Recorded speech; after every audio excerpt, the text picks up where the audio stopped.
In the animal kingdom, survival is a race against time from the very second you are born. A newborn horse can run within its first hour of life. Baby giraffes stand tall in 30 minutes, and sea turtles hatch alone on a beach, instantly sprinting for the ocean while predators circle above. Then, there is the human baby. If you leave a newborn human alone for just a few hours, it simply cannot survive. It can't walk, it can't forage, it can't even regulate its own body temperature. For the first few months, it doesn't even grasp that it is an independent being, separate from its mother. From an evolutionary standpoint, this seems like a massive design flaw. Humans are the undisputed dominant species on Earth. We conquered the globe, split the atom, and built machines to explore distant planets. Yet, the first chapter of our lives is spent as a completely helpless creature. Why did evolution make us so remarkably weak?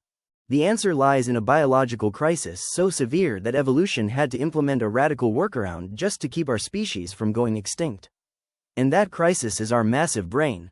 An adult human brain weighs roughly 3 pounds. It represents only a tiny fraction of our body weight, yet it devours over 20% of our daily energy. Compared to any other primate, our brains are unnaturally oversized. This massive neural network is exactly what gave us language, complex planning, abstract art, and civilization. But it also created a deadly physical dilemma. Because eventually, that massive head has to be born. Millions of years ago, our ape ancestors walked on all fours. Their hips were wide, and giving birth, while not easy, was relatively straightforward.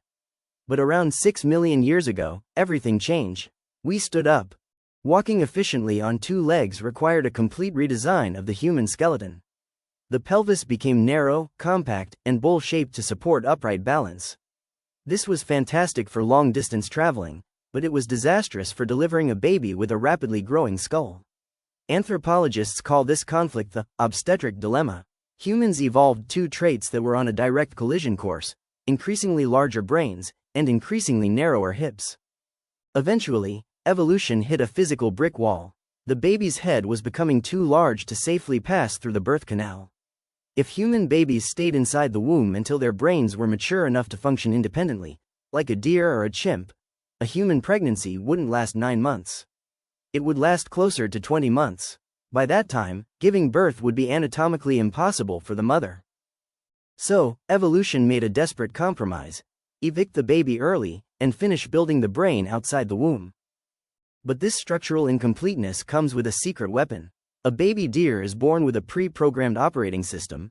It knows how to flee danger by instinct. Humans took a completely different evolutionary gamble. Instead of hard-coding instincts into our DNA, evolution left our brains beautifully unfinished. We traded rigid instinct for boundless learning. A human baby is born as a blank slate, waiting to download its environment, learning language, culture, tools, and social rules from the world around it. But this structural incompleteness comes with a secret weapon. A baby deer is born with a pre-programmed operating system. It knows how to flee danger by instinct. Humans took a completely different evolutionary gamble. Instead of hard-coding instincts into our DNA, evolution left our brains beautifully unfinished. We traded rigid instinct for boundless learning. A human baby is born as a blank slate, waiting to download its environment, learning language, culture, tools, and social rules from the world around it. However, being born completely helpless creates another massive problem: survival. How do you keep such a vulnerable creature alive? In most animal species, the mother handles childcare alone before sending the offspring on its way. For humans, that strategy is a recipe for disaster. Human infants require absolute, around-the-clock attention.